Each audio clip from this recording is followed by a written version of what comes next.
আসসালামু আলাইকুম এইচএসসি পরীক্ষার্থীরা কেমন আছো সবাই? আশা করছি সকলে ভালো আছো। তোমাদের সকলকে স্বাগতম জানাচ্ছি নলেজ ফর বিডির নতুন একটি ভিডিওতে।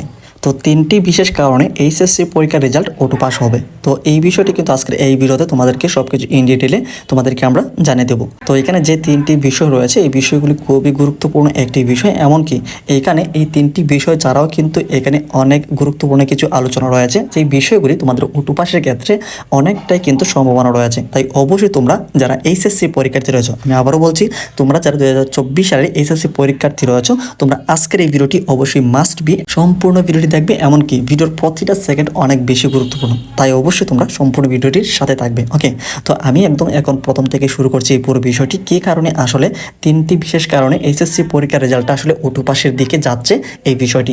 তার মধ্যে প্রথম যে আমরা এখানে কারণটা দেখতে পাচ্ছি, এটা হচ্ছে তোমাদের যে প্রশ্নগুলো রয়েছে সেইগুলো আসলে পড়ে যাওয়া। তোমরা কিন্তু দেখেছো তোমাদের যে এসএসসি পরীক্ষা স্থগিত হওয়ার পরবর্তী সময় কিন্তু তোমাদের সেই স্থগিতকৃত পরীক্ষাগুলো 11 আগস্ট থেকে নেয়ার একটি পরিকল্পনা কিন্তু করছিল শিক্ষা বোর্ড। তো সেই মোতাবেক তোমাদের সেই পরীক্ষার প্রশ্নগুলো কিন্তু বিভিন্ন থানাতে বা ট্রেজারিতে কিন্তু রাখা হয়েছিল তোমাদের সেই পরীক্ষা অনুষ্ঠিত হওয়ার এই লক্ষ্যে। তো দেখা গিয়েছে বিভিন্ন থানাতে অগ্নিকাণ্ড হওয়ার ফলে কিন্তু সেই প্রশ্নগুলো কিন্তু আর ঠিক নেই, অর্থাৎ সেইগুলো কিন্তু পড়ে ছাই হয়েছে। তো এরকমটা কিন্তু আমরা নিউজ পেয়েছি। তারপরে এইচএসসি অটো পাস হওয়ার যে কারণটি আমরা এখানে দেখতে পাচ্ছি সেটি হচ্ছে সংগঠিত হওয়া পরীক্ষার উত্তরপত্র বা লিখিত খাতা আগুনে পড়ে যাওয়ার কারণে এইচএসসি অটো পাস হওয়ার কিন্তু সম্ভাবনা একটি রয়েছে। তো এইখানে যে বিষয়টি আমরা এখানে দেখতে পেয়েছি, তোমাদের যে পরীক্ষা হয়েছে, তোমাদের অলরেডি কিন্তু যে পরীক্ষাগুলো অর্থাৎ বেশ কতগুলো কিন্তু তোমরা পরীক্ষা দিয়েছো, সেই বিষয়গুলোর মধ্যে থেকে কিছু সংখ্যক তোমাদের পরীক্ষিত খাতা কিন্তু বা উত্তরপত্র কিন্তু থানা বা ট্রেজারিতে ছিল। বিভিন্ন একটু সহিংসতার কারণে কিন্তু তোমাদের সেই খাতাগুলো শিক্ষা বোর্ডে আসেনি বা শিক্ষা বোর্ড সেইগুলো কিন্তু সংগ্রহ করতে পারেনি। তো দেখে গিয়েছে কোটা সংস্কারের আন্দোলনকে কেন্দ্র কিনে বিভিন্ন থানাতে কিন্তু সহিংসতা বা অগ্নিকাণ্ড, এছাড়া অনেক ধরনের কিন্তু দাঙ্গা হাঙ্গামা ছিল, যার কারণে কিন্তু এইগুলো কিন্তু মিসিং হয়েছে বা সেই প্রশ্ন বা সেই উত্তরপত্রগুলি কিন্তু পাওয়া যায়নি। তো এটাও একটা মূল কারণ এখানে দাঁড়িয়েছে যে তোমাদের এইচএসসি পরীক্ষার অটো পাসের ক্ষেত্রে যে পরীক্ষাগুলো অলরেডি হয়েছে সেই পরীক্ষার খাতা যদি আসলে সেখানে না পাওয়া হয় বা শিক্ষা বোর্ড আসলে তোমাদের যে রেজাল্ট আসলে তৈরি করবে সেটা আসলে কিসের ভিত্তিতে করবে, কীভাবে তোমাদেরকে সঠিক মূল্যায়ন করবে, এটা কিন্তু এখানে ভাবার বিষয়। তো এই একটি যথার্থ কারণে দেখা যাচ্ছে তোমাদের 2024 সালের এইচএসসি পরীক্ষার যে রেজাল্টটা এটা কিন্তু অটো পাস হওয়ার একটি সম্ভাবনা কিন্তু রয়েছে। তারপর সর্বশেষ যে কারণটা আমরা এখানে দেখতে পাচ্ছি, তোমাদের পরীক্ষাগুলো বারবার স্থগিত হয়েছে এই বিষয়টি। তো বারবার স্থগিত হওয়ার কারণে তোমাদের যে মনোবলটা ছিল, তো পরীক্ষার প্রতি তোমাদের যে মনোবল বা তোমাদের যে কনফিডেন্সটা ছিল সেটাই কিন্তু অনেকটাই কিন্তু নষ্ট হয়ে গেছে। অনেকেই কিন্তু চাচ্ছে যে আসলে অটো পাস হয়ে যাক, আমরা আর পরীক্ষাতে বসতে চাই না। তো আসলে একটা পরীক্ষা বসার আগে কিন্তু মানসিক প্রিপারেশনের একটি ব্যাপার রয়েছে। পরীক্ষার প্রতি যদি মনে যদি ভালো না থাকে সেক্ষেত্রে কিন্তু আলটিমেটলি সেই পরীক্ষাতে বসা কিন্তু একটি তাদের অনেক কঠিন হয়ে পড়ে। তো এখানে আমরা যে বিষয়টি এখানে দেখতে পেয়েছি, তোমাদের বারবার পরীক্ষাগুলো স্থগিত হয়েছে। তোমাদের পরীক্ষা শুরুর দিন থেকে দেখা গিয়েছে এরকম প্রবলেম ফেস করেছো। তো 30 জুন থেকে তোমাদের পরীক্ষা শুরু হয়েছে, এমনকি সেই পরীক্ষাগুলো তোমরা প্রায় 7 থেকে 8 দিন তোমরা পরীক্ষা দিয়েছো। দেখা গেছে লাস্ট পরীক্ষা তোমরা 16 জুলাই পর্যন্ত, এই সময়টুকু অনেক ঝামেলার মধ্য দিয়ে চড়াই উতরাই পার হয়ে কিন্তু তোমরা পরীক্ষা দিয়েছো।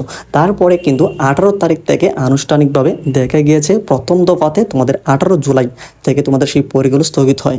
তারপরে কিন্তু পরীক্ষা নেওয়ার কিন্তু তারা প্রিপারেশন করছিল, তারপরে কিন্তু আর প্রিপারেশন হয়নি। তারপর দ্বিতীয় দফাতে 21 থেকে 25 তারিখের মধ্যে যতগুলো পরীক্ষা রয়েছে সেইগুলোকে স্থগিত করা হয়েছে। তারপরে তৃতীয় দফায় তারা কি করলো, 27 থেকে 31 জুলাই পর্যন্ত যতগুলো পরীক্ষা ছিল সবগুলো কিন্তু তারা এখানে স্থগিত করেছে। তারপরে কিন্তু 4 আগস্টের যে পরীক্ষাগুলো সেটা কিন্তু স্থগিত করেছে। এখানে তারা মোট 8টি পরীক্ষা কিন্তু স্থগিত করেছে বিভিন্ন দফাতে। এটা কিন্তু শিক্ষার্থীদের বারবার প্রিপারেশনের মাধ্য দিয়ে কিন্তু গিয়েছে। এইভাবে অনেকভাবে কিন্তু তারা অনেক বিপর্যস্ত হয়েছে। অনেক ধরনের প্রিপারেশনটা তারা গ্যাপের মাধ্যমে নেওয়ার জন্য কিন্তু তাদের মন মানসিকতা ঠিক নেই, সেই মন মানসিকতা বা মনটা কিন্তু ভেঙে গিয়েছে। তো আলটিমেটলি আসলে এখন পরীক্ষাতে বসার আগে সবচেয়ে আগে যে বিষয়টা প্রায়োরিটি দেওয়া দরকার সেটা হচ্ছে মন। তো পরীক্ষাতে বসায় যদি মনটা না বসে সেই ক্ষেত্রে কিন্তু আলটিমেটলি সেই পরীক্ষাগুলো খারাপ হবে। তো এখানে একটা বিষয় বলি, তো সেই স্থগিতকৃত পরীক্ষাগুলো আসলে নেওয়ার জন্য শিক্ষা বোর্ড কিন্তু আরেকটি ডেট নির্ধারণ করেছিল 11 আগস্ট থেকে। সেই ডেটও কিন্তু সেই পরীক্ষাগুলো হচ্ছে না, এই বিষয়টা আমরা তোমাদেরকে আগে জানিয়েছি। সেই প্রশ্নগুলো পড়ে যাওয়ার হওয়ার কারণে। এই যে আসলে এখন যে আসলে তোমাদের সেই পরীক্ষাগুলো নেবে এটাও কিন্তু এখন শিওর কিন্তু এখন জানা যাচ্ছে না, বা এরকম কোনো সার্কুলার কিন্তু এখন অবধি শিক্ষা বোর্ড দেয়নি। এর কারণ হচ্ছে দেখো, অনির্দিষ্ট কালের জন্য কিন্তু সেই পরীক্ষাগুলো স্থগিত করে দিয়েছে। কবে নাগাদ পরীক্ষা নেয় এটা কিন্তু এখন শিওর না। তো এখানে তোমরা এখন এত স্ট্রাগলের মধ্যে দিয়ে, এত বিপর্যয়ের মধ্য দিয়ে এখন আসলে তোমরা পরীক্ষাতে বসতে চাচ্ছ নাকি আসলে তোমরা অটো পাস চাচ্ছ, এই বিষয়টি অবশ্যই তোমরা এখন সঠিক সিদ্ধান্ত নেবে আসলে তোমরা এখন কোনটা চাচ্ছ। তো তোমাদের সিদ্ধান্তের উপরেই কিন্তু সরকার বা শিক্ষা মন্ত্রণালয় বা শিক্ষা বোর্ড এই বিষয়ে কিন্তু আগাবে। তো আমরা তোমাদেরকে রিকমেন্ড করবো আজকের এই ভিডিওতে অবশ্যই তোমাদের সঠিক মতামতটা আজকের এই ভিডিওর কমেন্ট সেকশনে জানাবে।